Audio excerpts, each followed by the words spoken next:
அதிமுக பாஜக கூட்டணி வச்சதுக்கு திமுகவை திட்டி அறிக்கை விட்டுருக்காரு விஜய், எப்படி பார்க்குறீங்க? உலகத்திலே இப்படி ஒரு அறிக்கையை நான் பார்த்ததே இல்லை. ஏன்னா அதிமுகவும் பாஜகவும் கூட்டணி, அந்த அறிக்கையை பார்த்தீங்கன்னா அதிமுக பற்றி எதுவுமே பேசலை, திமுகவை பற்றி திட்டிகிட்டே இருக்காரு.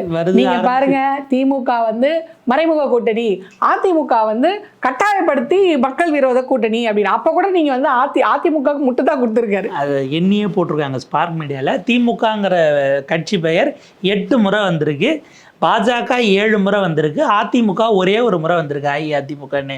இந்த அறிக்கை யாருக்கு எதிரானது உண்மையா சொல்லுங்க? திமுக எதிராவா அதிமுக எதிராவா அப்படிங்கிறது தான். ஏன்னா விஜய் எப்பப்பெல்லாம் அதிமுக பாஜக இவங்க அடி வாங்குறாங்களோ, பாஜக வாங்கும்போது டக்குன்னு ஏதாவது ஒரு விஷயத்தை கொண்டு வந்து போட்டு திமுக பக்கம் அதை திருப்புற வேலையை அவர் ரொம்ப தெளிவாக பண்ணுறாருங்கிற குற்றச்சாட்டு அவர் மேலே இருக்குது. ரொம்ப சமீபத்திய உதாரணம் நீட் சார்ந்த விஷயங்கள் ஆகட்டும், கேஸ் சிலிண்டர் விலையேற்றதுக்கு நடுவில் நீங்கள் ஏன் 100 ரூபா மானியம் தேர்தல் அறிக்கையில் கொடுக்க சொன்னதை கொடுக்கல அப்படின்னுட்டு அதையும் கண்டித்து அந்த அறிக்கையில் தொட்டிருந்தார். கேட்குறதுங்கிறது கரெக்டு, பட் இவ்வளோ நாள் ஏன் இது இருந்துட்டு இப்போ நீங்கள் ஏற்றினது யார்? அதாவது அவர் என்ன சொல்ல வர்றாருன்னா, நீங்கள் அவங்க 50 ரூபா ஏற்றிருக்காங்க, நீங்கள் 100 ரூபா மானியம் கொடுத்துருந்தீங்கன்னா இவங்களுக்கு 50 ரூபா எக்ஸ்ட்ரா கையில் இல்லை காசு நின்றோம். அப்போ ஏற்றினது பிரச்சனை இல்லை, மானியம் கொடுக்காது கொடுத்துருந்தா அவங்களுக்கு அது இது ஒரு பெரிய ஏற்றமாக தெரிஞ்சிருக்காது. அண்ணன் 15 லட்சம் தரேன்னாங்கண்ணே மோடி அவர்கள், அதை கொஞ்சம் கேட்டு வாங்கி கொடுங்கண்ணே. அதான் மோடிஜின்னு பேரை சொல்லிட்டு மோடின்னு சொன்னதையே பெரிய விஷயமா பேசிட்டு இருக்காரு. 15 லட்சம் எங்க கேட்டு வாங்கி கூட்டணி கணக்கு, பழைய கணக்கு, அந்த கணக்கு, இந்த கணக்கு, பால் கணக்கு, அது யாரா கணக்கு வாத்தியார் எழுதி கொடுத்துருப்பாருன்னு நினைக்கிறேன் இந்த அறிக்கையை. ஏன்னா இது நிர்பந்த கூட்டணி, அது நேர்முக கூட்டணி, மக்கள் விரோத கூட்டணி, கணக்கு கூட்டணி, பழைய பங்காளியான அதிமுகவோட சேர்ந்துருக்கு அப்படின்லாம் அதுல போட்டிருக்காப்புல. பழைய பங்காளியோட அவங்க கூட்டிட்டாங்க, அது 3 முறை ஏற்கனவே தோற்கடிக்கப்பட்டது அப்படின்லாம் சொல்றீங்க. அதுல ஏதோ ஒரு மாதிரி பூசி மொழிகி ஊழல் வழக்கில் ஏதோ முதலமைச்சர் எல்லாம் போட்டிருக்கீங்களா? ஜெயலலிதா அம்மையார் தான் அப்படி சொல்றாரு. அவர் என்ன சொல்றாருன்னா, இங்க பாருங்க ஊழல் மண்டி கிடக்குது தமிழ்நாட்டில், மற்ற இதுக்கு முன்னாடி இது மாதிரி ஊழல் வழக்கில் சிக்கின முதல்வர் மேலாம் நடவடிக்கை எடுத்திருக்காங்களே, இவர் அமித்ஷா நேற்று லிஸ்ட்டை போட்டு வாசிச்சார்ல, அதாவது திமுக வந்து இவ்வளோ ஊழல் பண்ணியிருக்கு, 30,000 கோடி வரைக்கும் ஊழல் பண்ணியிருக்கு நீங்க சொல்றீங்களா? அப்ப நீங்க நடவடிக்கை எடுக்க வேண்டாம் மத்திய அமைச்சர், இது கேள்வி. சரி, அடுத்து ஏன் வந்து முதல்வர்கள் மேல நடவடிக்கை எடுக்கப்பட்டிருக்குன்னா அவர் ஜெயலலிதா அம்மையார் சொல்றாரு. ஏன்னா அந்த அம்மா A1 குற்றவாளியா சொத்து குவிப்பு வழக்குல மாட்டி நடவடிக்கை எடுக்கப்பட்டது. சொத்தெல்லாம் பழைய சொத்தெல்லாம் இப்ப கொண்டு வந்து கிட்டத்தட்ட 2000 கோடி ரூபாய்க்கு சொத்தை தமிழ்நாடு அரசு கொண்டு வந்திருக்கு. நகையெல்லாம் ஏலம் விட்டு கவர்மெண்ட்டுக்கு காசு வரணும்னு இப்பதான் டிடிவி சசிகலா அம்மையார்லாம் சுருட்டினது போக மீதி அது எவ்வளவு சுருட்டாங்க ஏதுன்னு நம்மளுக்கு தெரியல. கண்டெய்னரா போயிருக்கு. இல்ல அப்ப கூட இன்னமும் உங்களுக்கு ஜெயலலிதா என்கிற பெயரை சொல்லுவதற்கு உங்களுக்கு ஒரு தயக்கமா இல்ல பயமா? அடுத்த இதுல சொல்லிடுறாரு, ஜெயலலிதா அம்மையார் பேர் சொல்லணும், புரட்சி தலைவி ஜெயலலிதா வச்சுக்கோ அப்படின்னு சொல்லுவாரு. இல்ல பேரை சொல்ல வைக்கிறதுக்கே உங்களுக்கு 1 வருஷம் ஆயிருக்குங்கிறது தான். ஏன்னா நீங்க 2ஆம் ஆண்டு விழால தான் அந்த 2 பேரையும் சொன்னீங்க. 1 வருஷம் போராடி பேரை சொன்னதே சாதனைனா, இப்ப நமக்கு என்னன்னா இந்த அறிக்கை இவ்வளவு காம்ப்ளிகேட்டடா எழுதுறாரு, ரசிகர்களுக்கு இது கனெக்ட் ஆகுமான்னு எனக்கு ரொம்ப நாளா சந்தேகம் இருக்கு. சமீபமா ஒரு வீடியோ ஒன்று பார்த்தேன். ஒரு அம்மா வந்து பேட்டி கொடுக்குறாங்க. அவங்க வந்து அந்த தாவேக்கால ஒரு கட்சி பொறுப்பில் இருக்காங்க போல. சரி உங்கள் கொள்கையை பற்றி சொல்லுங்க அப்படின்னா அந்த அம்மா முழிக்குது. ஏங்க உங்கள் கட்சி கொள்கையவே இன்னும் நீங்கள் கொண்டு போய் சேர்க்கலையே, இந்த அறிக்கையில் அவங்க எந்த அளவுக்கு புரிஞ்சிக்கக்கூடிய நிலைமையில இருப்பாங்க அப்படின்ற கேள்வி வந்து. ரெண்டாவது அந்த அறிக்கை எழுந்தவருக்கே ஒரு டவுட்டு போல இருக்கு. எங்க பார்த்தாலும் நீ யார் நான் யார் யார் யார் எம்ஜிஆர் பாட்டை பார்த்துருப்பாரு, ஒரு 5 யாரை போட்டிருக்காங்க. அவர் வந்து எம்ஜிஆர் பாட்டை கேட்டுட்டு இருப்பாரு நினைக்கிறேன். நீ யார் நான் யார், அந்த யார் அப்படியே அதில் போட்டார், அதில் போட்டு கொண்டு வந்துட்டு அது கண்ணதாசன் நினைக்கிறேன். அந்த யார் அது பாட்டு முழுக்க யாரதான் இருக்கும். கீழே அடுத்து எம்ஜிஆரை பற்றி குறிப்பிடணுங்கிறதுக்காக ஒரு வேலை இப்ப நம்ம ஆட்கள் தான் படத்துல குறியீடு வைக்கிறாங்க, அந்த மாதிரி வச்சாரு. கீழே ஒரு வார்த்தை போட்டாங்க, பேரறிஞர் அண்ணா, புரட்சி தலைவர் எம்ஜிஆர் ஆகியோரினுடைய ஆசியோடு தமிழக வெற்றி கழகம் வீரநடை போடுகிறது. அது ஏன்னா அவர் ஒரு முடிவுக்கு வந்துட்டாரு. எப்படியும் வந்து இனி அண்ணா திராவிட முன்னேற்ற கழகம் கிடையாது, அது அமித்ஷா திட்ட கழகம் ஆயிப்போச்சு, முன்னேற்ற கழகம் ஆயிப்போச்சு. இனி அவங்களுக்கு எம்ஜிஆரும் அண்ணா தேவைப்பட மாட்டாங்க. இனி அவங்க வந்து ஜெய் ஸ்ரீராம் அப்படின்ற கேரக்டருக்குள்ள போயிட்டாங்க. ஸோ அங்கே வேஸ்டா இருக்கு, அந்த 2 கேரக்டர் நம்ம யூஸ் பண்ணிக்கலாம் அப்படின்றால அண்ணா அவர்களுடைய எம்ஜிஆர் அவர்களுடைய ஆசையோடு அப்படின்னு. ஏன்னா ஜெயலலிதா அவர்களை அப்படி சொல்ல முடியாது. எம்ஜிஆர் அவர்களையும் அண்ணா அவர்களையும் பொதுவாக சொல்லிக்கலாம். ஆனால் ஜெயலலிதா மேடம் அப்படி சொன்னா இவர் வெளியாயிடுவாருன்றதுனால இவங்க 2 பேரோட பண்ணிட்டாங்க. இல்ல இப்ப ஜெயலலிதா அவர்கள் வேண்டானா ஊழல் வழக்கில் தண்டிக்கப்பட்ட கட்சியை சேர்ந்தவர்னு அந்த அம்மா பேரை சொல்றதுக்கும் ஆனா பயம் இருக்கு அப்படிங்கிறது. இப்ப நமக்கு என்ன கேள்வினா, எம்ஜிஆரை இப்போ நீங்கள் எடுக்கணும்னு முயற்சி பண்ணுறீங்க. எம்ஜிஆர் மடியிலேயே உட்கார்ந்து வளர்ந்தவன் நான்னு கமலஹாசன் சொல்லி அந்த நடிப்பு ஒன்றா நடித்த படத்தில் குழந்தை நட்சத்திரமாக வந்த இதெல்லாம் கேட்டோம். அவருக்கு ஓட்டு போடல.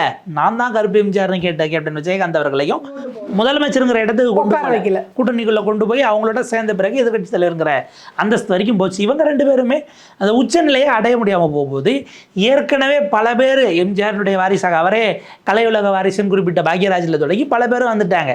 டிஆர் காட்டாத ஸ்டைலாக, அவருக்கு தெரியாத சினிமாவில் அவர் எதெல்லாம் பண்ண மாட்டார், எல்லாம் பண்ணுவார். அவர் பண்ணாததே கிடையாதுங்கிற லெவலுக்கு இருக்காப்புல. கூட பயணித்தவங்களுக்கே இந்த நிலைமையை தம்பி, நீ பக்கத்து கட்சியில இருந்து பேரை கடன் வாங்குறிய, உங்க நிலைமை என்ன?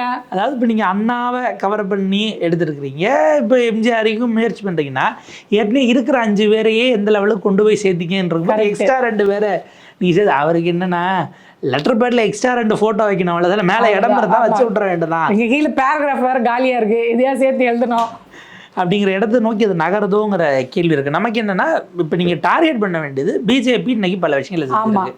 அதிமுக இப்படி போயிடக்கூடாது, அவங்க கூட்டணியை உறுதி பண்ணிட்டாங்க, ஏறிட்டாங்கன்னும் போது இந்த இடத்துல திரும்ப திரும்ப திரும்ப திமுக ரைடு வந்திருக்கு, போயிருக்கு, வந்திருக்குன்னா இதனுடைய நோக்கம், அதாவது அந்த முதல் 3 பத்திங்கிறதுக்குள்ளே நீங்கள் டைரெக்டாகவே வராமல் திரும்ப திரும்ப திமுகவுக்கு போறீங்கன்னா திமுகவுக்கு எதிராக நாங்கள் மட்டும்தான் அப்படின்னு நிறுவறதுக்கு பல முயற்சிகளை.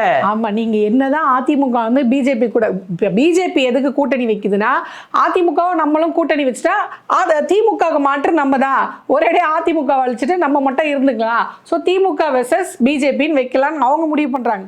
இவர் என்ன சொல்றாரு, இல்லை இல்லை அவங்க உண்மையான கூட்டணி கிடையாது, பிஜேபியும் திமுகவும் ஒன்று தான், ஸோ அவங்க வெர்சஸ் நான் தான் எல்லாத்துக்கும் இது பாருங்க, மக்கள்லாம் எனக்கு ஓட்டு போடுறதுக்காக என் வீட்டு முன்னாடி லைன்ல நிற்கிறாங்க, திரண்டு நிற்கிறாங்களாம் மக்கள், கோடிக்கணக்கான தாய்மார்கள், பெண்கள், குழந்தைகள் எல்லாம் திரண்டு நிற்கிறாங்கல்ல. ஒரு நிர்வாகி ஒழுங்கா போட்டிருக்கலாம்ல, பிடிச்சி 10 பேரை ஏன் போடலை? இதில் என்னன்னா, இதில் ஹைலைட்டு நேற்று முழுக்க அமித்ஷா அது இதுன்னு 2 நாளாக ஓடிட்டு இருந்ததா, அது இந்த 2 நாள் கேப்ல ஒரு நிகழ்ச்சி நடந்திருக்கு. அது என்ன? அது என்னன்னா, விஜய் அதுக்கு போல, அவர் வேற ஏதோ பட ஷூட்டிங் முடிஞ்சிருச்சுங்கிறாங்க ஜனநாயகம், பட் அவர் வேற ஏதோ வேலையில் இருந்திருக்காரு போல. புசி ஆனந்த் தலைமையில் எல்லா மாவட்ட செயலாளர்களையும் கூட்டி கூட்டம் போட்டு பூத் கமிட்டிக்கான ஏற்பாடுகளை செஞ்சு அதுக்கு மாநாடு நடத்துகிற பிளான் போட்டிருந்தாங்களே, அது கோயம்புத்தூரில் பண்ணலாங்கிற மாதிரி சில தகவல்களை அவங்க மீட்டிங் போட்டு அறிக்கையும் கொடுத்துருக்காங்க. இது எதுவும் செய்தியிலே வரல. அதை கவர் பண்ணி இப்போ விஜய் போறாருன்னா பிரேக்கிங் போடுவாங்க, போட்டு இது பண்ணிக்கிட்டு இருப்பாங்க. இல்லை சொன்னோன்னே என்ன பண்ணி அவங்க புதுப்பேட்டை படத்தில் சொல்லலாம், இங்கே என்ன பிரச்சனை நடந்துட்டு இருக்கு, நீவன் வேற சும்மா போடா அந்த பக்கம் அப்படின்வாங்க. அந்த மாதிரி இங்கே இப்போ எவ்வளோ பெரிய பிரச்சனை போயிட்டு இருக்கு, தமிழ்நாட்டோட களமே மாறிட்டு இருக்கு. அதிமுக இவ்வளோ பெரிய கட்சி, அதையே ஒன்றும் இல்லாமல் சல்லியாக நொறுக்கிட்டாங்க. அடுத்து திமுகவில் இருக்க எம்எல்ஏக்களை தூக்குறதுக்கான வேலையில் அவங்க மேலே கேஸ் போடுறது, ஈடு ரெய்டு விடுறதுன்னு இந்த மாதிரி ஒரு பரபரப்பாக போயிட்டு இருக்கு. இன்னும் எத்தனையோ மாசங்கள் இருக்கு. இது என்னது 4 மாசமா, ஒரு கிட்டத்தட்ட 13 மாசம் போயிட்டு இருக்கு. இப்பயே நிலைமை இப்படி இருக்கு, இன்னும் வரப்போற காலங்கள் எப்படி இருக்கும்னு மக்கள்லாம் யோசிச்சுட்டு இருக்காங்க. நீ என்னன்னா சன்னுல காமெடி பண்ணிட்டு இருக்கீங்களே, அது வரலைங்கிற ஒரு வேளை வரதான் இருக்குமா அப்படிங்கிறது நமக்கு தெரியல. அதனோட சேர்த்து இந்த திமுக அதிமுக பிஜேபி தானே பூரா வரையும் போட்டு திட்டிடுவோம்னு இந்த அறிக்கையை சேர்த்து. ஓ, அது டெலிகாஸ்ட் ஆகலன்றதுக்காக இப்படி ஒரு அறிக்கை விட்டுருக்காங்க, போய் சேரல அப்படிங்கிறதுக்காக. என்னன்னா, நீங்க சொல்றீங்கல்ல களத்துல நாங்க தான், எங்களுக்கு எதிராக திமுக தான், மக்கள் எங்களை கொண்டு போய் உட்கார வைப்பாங்க, மக்கள் உட்கார கொண்டு போய் உட்கார வைப்பாங்க. இது அப்படியே கட் பண்ணோம்னா ரஜினிகாந்த் சொன்னதுதான், நீங்க எல்லாம் போங்க களத்துல அந்த அதிசயம் நிகழணும், அந்த அற்புதம் நிகழணும், அந்த அற்புதம் நிகழ்ந்து மக்கள்கிட்ட மாற்றம் வரும், அந்த மாற்றம் என் கண்ணுக்கு தெரியணும், தெரியும் போது நான் வருவேன், அப்புறம் நான் முதலமைச்சர் ஆவேன்னு ஒரு சோறாக்கி குழம்பு வச்சு பொரியல் பண்ணிட்டு இலைய போட்டு கூப்பிடுங்க, நான் வந்து சாப்பிட்றேன். இதையே எனக்கு திரும்ப கேட்குற மாதிரி தான் இருக்கு. மாற்றம் வந்து விட்டது, மக்கள் பார்க்கிறார்கள், தெரிகிறது, தெருவுக்கு வாங்க சார். ஆமா, களத்துக்கு வாங்க, பேசுங்க. பூத் கமிட்டி நீங்களே போய் பாருங்க, செக் பண்ணுங்க. அப்பாயின்மெண்ட்ஸ் இன்னும் உங்களுக்கு ஃபுல்லாக முடிஞ்சிருச்சாங்கிற கேள்வி இருக்கு. நீங்கள் செயற்குழு பொதுக்குழுங்கிறதெல்லாம் கூட்டுற லெவலுக்கு வந்துட்டீங்கன்னா அது என்ன அளவுக்கு ஸ்ட்ரக்சர்டாக இருக்கு. இன்னும் பல இதில் அதுக்கு சார்பு அணிகள் இருக்கும், வழக்கறிஞர் அணி, இவங்க இதெல்லாம் போட்டாங்கல்ல, இந்த குழந்தைகள் அணிலாம் போட்டு அது குழந்தைகள் நலன் சார்ந்த அணி அப்புறம் மாத்தினாங்க. அந்த மாதிரியான அணிகளுக்கு சார்பு அணிகளுக்கு இன்னும் போஸ்டிங் போட வேண்டியது. நீங்கள் மாவட்ட ரீதியாகவே இப்போ இருக்கிறத உயர்த்தில்லாமான்னு பேசிக்கிட்டு இருக்கீங்க. இது எதுவுமே கட்டமைப்பு வரல. இதெல்லாம் ஓடிக்கிட்டு இருக்கும்போது இதெல்லாம் ஏன் குழப்பமாகுது? இவங்களுக்கு தான் 1க்கு 3 பேர் இருக்காங்களே வியூக வகுப்பாளர்கள் அப்படிலாம் இருந்தும் ஏன் அப்படி நடக்குதுன்னு யோசிச்சுட்டு அப்படியே கட் பண்ணால் ஒரு நியூஸ் என்னன்னா, பிரசாந்த் கிஷோர் அவர்கள் அவங்களோட ஒன்னாவது வியூக வகுப்பாளர், ஒன்னால மூத்த அவர் வந்து அடுத்த ஆண்டு அவர் சவால்லாம் விட்டு போன ஞாபகம் இருக்குல்ல, அடுத்த எனக்கும் தோனிக்கும் தான் போட்டி. தமிழ்நாட்டுல பீகார்ல இருந்து ஃபேமஸா இருக்கிறது தோனி. ஐபிஎல் அவர் ஜெயிச்சு கப் வாங்கி கொடுத்துருக்காரு. அடுத்த வருஷம் நான் விஜய்க்கு கப்பு வாங்கி கொடுத்து அவரை முதலமைச்சர் ஆக்கும் போது அவரோட ஃபேமஸ் ஆயிருவேன்னு சபதம் போட்டு. கப்பு வாங்கி கொடுக்கலனாலும் பரவாயில்ல சாமி, திருவோடு ஏண்ண விட்டுறாத. மனுஷன் கஷ்டப்பட்டு சினிமாவில் சம்பாரிச்சதுலாம் தேர்தலில் செலவு பண்ண வச்சு ஒன்றும் இல்லாம ஆக்கிறாதீங்க. இல்ல எலெக்ஷனுக்கு பண்ற செலவெல்லாம் வேற விதமா அரசியலுக்கு தான் நீங்க எடுத்துடலாம். அதாவது இல்ல, அது வரணும்ல, அதானே இப்ப விஷயம். அவர் கை காசு தான் செலவு பண்ண போறாரு நமக்கு தெரியுமா? தெரியாது. அதான் ஆதவர்ஜன் இருக்காருல்ல பலியாடு, அப்புறம் என்ன? எனக்கு தலைவரை விட அதிகமா பேசி பர்ஃபார்ம் பண்றாருன்னும் போது அவர் ஒரு ஸ்பெண்டராகவும் இருப்பாருன்னு நம்ம நினைக்கிறோம். இதில் என்ன ஹைலைட்னா, அதாவது ஆரம்பத்துலேருந்து கேட்டுட்டு இருக்காங்க, நீங்கள் விக்ரவாண்டியில் நடந்த மாநாட்டிலேருந்து இப்போ வரைக்கும் கட்சிக்கு அந்த பணம் எப்படி வந்தது, எப்படி மொபிலைஸ் பண்ணீங்கிறத நீங்கள் ஊழலை எதிர்க்கிறீங்க, கரப்ஷன் கபடதாரிகளை ஒழிக்கணும்னு நினைக்கிறீங்க. நீங்கள் ஆரம்பத்துல இருந்தே டிரான்ஸ்பரன்சியாக போட்டா என்னன்னு ஒரு கேள்வியை திரும்ப திரும்ப கேட்குறாங்க. நம்ம டாக்டர் தமிழிசை மாதிரிலாம் நம்ம கேட்கல, உங்கள் படத்துக்கு பிளாக் டிக்கெட் வைக்கிறாங்க, நீங்கள் எப்படி பிளாக் மணியை ஒழிப்பீங்கலாம் நம்ம அந்த மாதிரியான லாஜிக்குள்ளெல்லாம் போல, அதை ஓர வச்சுருவோம். இப்போ என்னென்னா, பிரசாந்த் கிஷோர் ஒரு மாபெரும் யாத்திரை. அவர் இப்போ அக்டோபரில் அவர் சிஎம் எலெக்ஷன் நிற்கிறார் இல்லையா, பீகாரில் ஒரு யாத்திரையை ரெடி பண்ணியிருக்காரு. ரெடி பண்ணவர் டக்குன்னு யாத்திரை பாதியில் ஸ்டார்ட் பண்ணி பயணத்தை நிறுத்திட்டாரு. ஒருவேளை கூட்ட கட்டுக்கடமா வந்திருக்கோம், அதனால என்ன பண்றது, கேன்சல் பண்ணிட்டாங்க. அவர் கண்ணுக்கு எட்டி பார்த்தா வெறும் பறந்த வெளியா இருக்கு, ஆளே வரலன்னு, கூட்டம் கூட மாட்டேங்குதுன்னு ஒரு யாத்திரையை பெட்ரோல் செலவாது மிச்சமாவட்டும், வீட்டுக்கு கிளம்புன்னு கிளம்பிட்டாரு நம்ம அப்படின்ற கூட்டம் எங்கன்னு அதுதானே வரல, வீட்டுக்கு கிளம்புங்கன்னு அப்படிங்கிற ரேஞ்சுக்கு அவர். அதாவது இவரு அவருக்கு வியூகம் வகுத்து கொடுக்குறாரு, கப்பு வாங்க வைக்க போறாரு. அவர் இந்த 2ஆம் ஆண்டு விழா இதில் அவர் சொன்னார் ஞாபகம் இருக்கா, விஜய் படத்தை எங்க ஊர்ல பாக்குறாங்க, அவருக்கு அங்க ஃபேன்ஸ் இருக்காங்க. விஜய் படத்தை கேரளால கூட தான் பாக்குறாங்க, அங்க சிஎம் ஆயிட முடியுமா? கேரளால மம்முட்டி மோகன்லால்னாலே ஓட்டு போடுவாங்களாங்கிற கேள்வி இருக்கு. ஆமா, அவங்க அது தனி. என்ன நினைச்சிட்டாங்க, டப்பிங் படத்தெல்லாம் பாக்குறாங்க, விஜய் வந்து நம்ம ஓட்டு கேட்டாருன்னா ஓட்டு விழுன்னு நம்புறாங்களா அப்படிங்கிற ஒரு விஷயம் இருக்கு. தான் கட்சி தொடங்கி தன்னுடைய யாத்திரையை முழுமையாக நிறைவு செய்ய முடியாமல் பாத யாத்திரையை குறைக்கிறோம், ஏன்னா கூட்டம் வர மாட்டேங்குது, கட்சி அமைப்பை கட்டமைக்க முடியல என்று இருக்கக்கூடிய ஒருவர், அவர் வந்து உங்களை ஜெயிக்க வச்சு முதலமைச்சராக்கி உட்கார வச்சு அப்படின்னா ரொம்ப பலமானது தான் அப்படின்னு பார்க்க வேண்டியிருக்கு. ஏன்னா கட்சிக்கு நீங்கள் ஃபுல் டைமாக இருந்தாலே பல சிக்கல்கள் இருக்கு.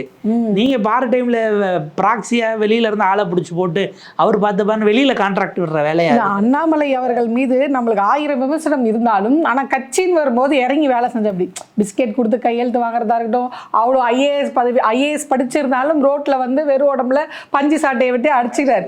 கட்சின்னு வந்தா தரமட்ட லெவல்ல இறங்கி வேலை பார்த்துருக்காரு. அந்த மாதிரியான வேலை பார்க்கலாம். அவரும் எண் மக்கள் தமிழ்நாடு முழுக்க ஒரு சுத்திட்டாருல. நீங்க இன்னுமே எதுவுமே வந்து உங்களோட தொண்டர்களை சந்திக்க மாட்டீங்க, எதுவும் பண்ண மாட்டீங்க, இன்னுமே அந்த செலிபிரிட்டி மூட்லயே இருக்கீங்கன்னா நெருங்கிடுச்சு, உங்களுக்கு நேரம் இல்லை. இப்போ அவங்கெல்லாம் வளர்ந்த கட்சிகள், அது வேற, அவங்களுக்கு தொண்டர் இருக்காங்க, அவங்களுக்கு கட்சி அடிப்படையே பலமா இருக்கு. நீங்க வளர்த்தெடுக்க வேண்டிய ஒரு கட்சி, நீங்க செய்ய வேண்டிய வேலைகள் எவ்வளோ இருக்கு. இன்னும் உள்ளே இருந்து இப்படி பிரிண்ட் அவுட்ல அறிக்கை கொடுக்குறேன், ட்விட்டர்ல போஸ்ட் போறேன்னு இருந்தா அது எப்படி கட்சி வளர்த்து எடுக்கும்? 3 மாசம் 4 மாசத்துல வெறும் ஒரு படத்தோட ஷூட்டிங் முடிச்சு அதுல சிஎம் ஆறுது இல்ல சார் அப்படிங்கிறது புரியுதாங்கிறது தான் நமக்கு தெரியல. இதுல வேற அடுத்த பொங்கலுக்கு பிளான் பண்ணிருக்காங்க 75வது படத்தை. நீங்க கட்சிக்கான வேலையை எதுவும் பிளான் பண்ணல, படத்துக்கான வேலை தான் பிளான் பண்ணிருக்கீங்க. இன்னைக்கு வரைக்கும் நம்ம ஒரு புரிதலுக்காக கேட்கிறோம். தமிழ்நாட்டுல எவ்வளவோ அரசியல் தலைவர்கள் இருக்கிறாங்க. நீங்க இப்ப சினிமால இருந்து வந்தவொடனே நீங்க கமலஹாசன் எடுத்துக்கலாம். ஆமா, அவங்க எல்லாருமே ரொம்ப அவங்களுக்கு இந்த தனி வாழ்க்கை அல்லது பொது வாழ்க்கைன்னு அவங்க ஒரு நாளும் தனியாக பிரித்து வச்சுக்கிட்டது கிடையாது. ஏன்னா நீங்கள் பொது வாழ்க்கைக்கு வந்துட்ட பிறகு நான் எனக்கு ஒரு இதை எடுத்துக்கிட்டு பார்ட் டைமில் அங்கே போவேன் அப்படின்னு கிளைம் பண்ணிங்கன்னா பொது வாழ்க்கைக்கு நீங்கள் தகுதியான ஆள் இல்லைங்கிற ஒரு பாயிண்ட் இருக்குது. இன்றைக்கி வரைக்கும் விஜய் அவருக்கு பர்சனல் ஹேண்டில் இருக்குது, ஆக்டர் விஜய்னு ஒரு ட்விட்டர் ஹேண்டில் இருக்குது. அதில் எத்தனை கட்சி சார்ந்த போஸ்ட் போட்டிருக்காரு, இல்லை எத்தனை பட ப்ரமோஷன் விஷயங்களை போட்டிருக்காருன்னு பார்த்தீங்கன்னா, கட்சி தொடங்கி அந்த இன்ஃபர்மேஷன் இருக்கும், அதுக்கப்புறம் ஏதோ ஒரு ட்வீட் இருக்கும், இது மட்டும்தான் பாலிடிக்ஸ். அப்போ சினிமா, பிஸ்னஸ் அந்த விஷயங்களை நீங்கள் அப்படியே தனியாக வச்சுக்கிறீங்க. கட்சிக்குன்னு ஒரு இது தனியாக வச்சு ஒரு ஹேண்டில் வச்சு போட்டுக்கிட்டு இருக்கிறீங்க. அறிக்கைகள் மட்டும் வெளியாது, அதுக்கும் அட்மின் இருக்கலாம், இதுக்கும் அட்மின் இருக்கலாம். இந்த ஸ்பிளிட்டை நீங்கள் கொடுக்குறீங்க அப்படின்னா மக்களுக்கான நேரத்தை நான் கொடுக்கறது அப்படிங்கிறத நான் டைம் போட்டுக்கிட்டு ஷெட்யூல் போட்டு இந்த டைமுக்கு மட்டும் வந்துட்டு போவேன், இதுதான் என்னோட கால் ஷீட்டு. ஓ, சீஃப் மினிஸ்டர் ஆயிட்டாருன்னா கால் ஷீட் போட்டு தான் சட்டமன்றத்துக்கு வருவாரோ? நீ அரசியல் கட்சி தலைவர் கால் ஷீட்டு தான் அப்படின்றது, அது வந்து சபாநாயகர் கால் ஷீட் வாங்கிட்டு வந்துட்டு போறதை நினைச்சிட்டு இருக்கீங்களா அப்படிங்கிறத நம்மளுடைய அடிப்படையான கேள்வியா இருக்கு. கட்சியினுடைய கட்டமைப்பு சார்ந்த விஷயங்களை பலதை நான் படிச்சிருக்கேன்னாரு. அது உண்மையா கூட இருக்கலாம், பலரை வச்சு அவர் ஒப்பீனியன்ஸ் வாங்கியிருந்திருக்கலாம். கிரவுண்டுக்கே வராம நாங்க தான் பிரைமரி ஃபோர்ஸ்னு எப்படிங்க கிளைம் பண்றீங்க? அது வந்து மக்களை சர்வசாதாரணமா நீங்க வீட்டுக்கு அலைஞ்சி அவங்க ஊர்ல அவங்க தெருவுல இருந்து அவங்களுக்காக போராடிட்டு இருக்கிற ஆட்களுக்கே அவங்க எப்படி ஹேண்டில் பண்றாங்கிறது இருக்கு இல்லையா? காலம் முழுக்க களத்தில் இருக்கக்கூடிய ஊர் பிரச்சனைக்கு போராடி இருக்கக்கூடியவங்களை தாண்டி அங்க பல ஃபேக்டர்ஸ் வேலை செய்யுது கிரவுண்டுக்கு. நீங்க கிரவுண்டுக்கு போனாலே ஜெயிக்க முடியுமாங்கிறது நிர்பந்தங்கள், அதுல பிரச்சனைகள் இருக்கும்போது நீங்க ஒரு க்ளோஸ்டு சர்க்கிள்குள்ள அந்த கண்ணாடி வீட்டுக்குள்ளே இருந்துக்கிட்டு அதை தாண்டி வெளியில வராம ஒரு பபுளுக்குள்ளே நீர்க்குமிழிக்குள்ள இருந்துக்கிட்டு பண்ணிட்டு இருக்கிறதுங்கிறது அது அரசியலுக்கான பண்பு நல்ல அப்படிங்கிறது தான் நம்ம பதிவு பண்ணிட்டு இருக்கு.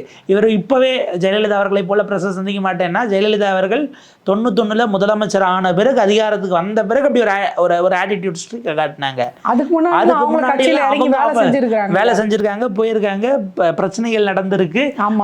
செய்தியாளர் சந்திப்பு அப்படிங்கறத ஒரு நாளும் தயங்கினதுல எந்த கேள்வி அவங்க பேசியிருக்காங்க. தமிழ்நாடு முழுக்க சுற்றுப்பயணம், எம்ஜிஆருக்கு உடம்பு முடியலனாலும் அவங்களுக்கு சுற்றுப்பயணம் போட்டு ஷெட்யூல போட்டு ராஜ்யசபால அவ்வளவு விஷயங்களை பேசியிருக்காங்க. பாயிண்ட் இருக்கு இல்லையா? அப்ப இவ்வளவு செஞ்ச பிறகு ஒரு முடிவெடுத்து நீங்க ஒரு பப்ளுக்குள்ள போனா அது வேற. பொது வாழ்க்கைக்கு வரீங்க அப்படின்னா அதுக்கப்புறம் அந்த திரை எல்லாருமே எம்ஜிஆரை பொறுத்தவரையும் அந்த தப்பு கணக்கு தான் போடுறாங்க. எம்ஜிஆர் ஏதோ சினிமா நடிச்சிட்டு இருந்து அப்படியே அங்க இருந்து வந்து ஒரு கட்சி ஆரம்பிச்சு முதலமைச்சர் ஆன மாதிரி நினைக்கிறாங்க. அதுதான் இல்லை. அவர் அண்ணா மேல ஏற்பட்ட ஈர்ப்பால அங்க வந்து அந்த கொள்கையில திமுகல இருந்து அந்த கட்சியில இருக்க அடிப்படை வேலைகளை செஞ்சாரு. அதுக்கப்புறம் பிற்பாடு ஒரு குறிப்பிட்ட காலத்துக்கு அப்புறம் தான் வெளியே வராரு. கூட வெளியே வந்தவங்களையும் நம்ம கவனிக்கணும். அதுக்கும் முன்பாக அவர் காங்கிரஸ்லயும் இருந்திருக்கிறார். அப்ப இத்தனை பெரிய அரசியல் பயணம் பண்ணி இத்தனை அனுபவத்தோடும் அவர் கூட வந்தவர்களும் மிகப்பெரிய அரசியல் அனுபவம் உள்ளவர்கள் தான். அதாவது பேனர் போஸ்டர் ஒட்டுறவங்கள இருந்து மேலிடம் வரையும் எல்லாருமே அரசியல் அனுபவம் வாய்ந்தவர் தான் கூட வெளியே வந்தாங்க. அப்ப மக்கள் கிட்ட கிரேஸும் இருந்தது.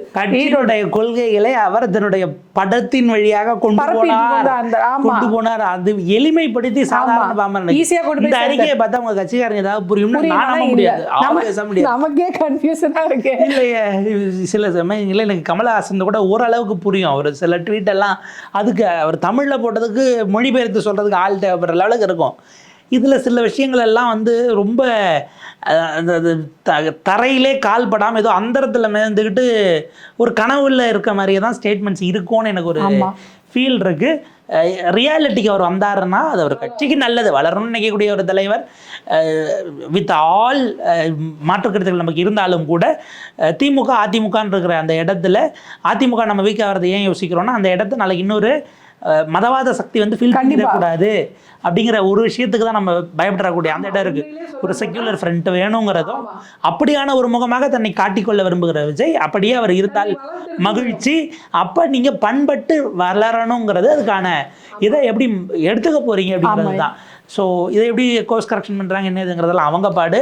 நீங்கள் தொண்டர்கள்ட்ட நீங்கள் உங்களுடைய ஸ்டைல் வேறு. அது இது வரைக்கும் இருந்த நான் சொல்கிறது பேசுகிற ஸ்டைல் இது வரைக்கும் இருந்த மேடை பாணிகள் அப்படிங்கிறதுலேருந்து முற்றிலும் வேறுபட்டதாக இருக்கு. ஆனால் அறிக்கை அதுக்கு நேர்மாறாக இருக்கு. அப்போ இந்த இடத்துல ஏதாச்சும் ஒரு ஃபார்மேட் அஃப்கோர்ஸ் முழுக்க எளிமைப்படுத்துகிற வகையில் அல்லது புரியக்கூடிய வகையில் இன்னும் கூட அதனுடைய வடிவங்களை அடுத்த கட்டத்துக்கு இவால்வ் பண்ணி சொல்கிற மெசேஜே கட் அண்ட் கிளியராக இதுதான் விஷயம். பாஜக இப்படி, திமுக இப்படி, அதிமுக இப்படி, நீங்கள் எல்லாருமே விமர்சனம் பண்ணுங்க. விமர்சனம் பண்ணுறது தான் ஒரு எதிர்கட்சிக்கு அழகும் கூட. நீங்கள் ரொம்ப ஷார்ட்டாக சொல்ல போனால் திமுக இருக்கு, இப்போ அதுக்கு மாற்றா நீங்கள் வரீங்களா, நாங்களும் அதை வரவேற்கிறோம். ஏன்னா இன்னைக்கு அதிமுக ஒரு மதம் சார்ந்த ஒரு இதுக்குள்ள போய் மாட்டிக்கிச்சு. ஸோ அதுக்கு மாற்றா வந்து நீங்கள் வர்றதை நாங்கள் வரவேற்கிறோம். ஆனால் அதுக்காக உங்களை வளர்த்து எடுத்துக்கோங்க அப்படின்றத நாங்கள் கேட்குறோம். ஆனால் பிஜேபி பேரை சொல்லவே தயக்கத்தில் இருக்கும்போது அந்த நம்பிக்கை தான் எங்களுக்கு வராத போது சரி களத்துக்கு வரட்டும், பழகட்டும், என்ன தப்பு ரைட்டு செஞ்சு பார்த்து தான் அவர் விருப்பம் பண்ணணும்னா பட்டுட்டு போட்டோம். நீங்கள் அதாவது மக்கள் தயாராகிட்டாங்க, கோடிக்கணக்கில் ஓட்டு போட போகிறாங்கிறது மக்களை ரொம்ப சாதாரணமாக நினச்சிட்றீங்களோ அவ்வளோங்கிற ஒரு விஷயம் இருக்கு.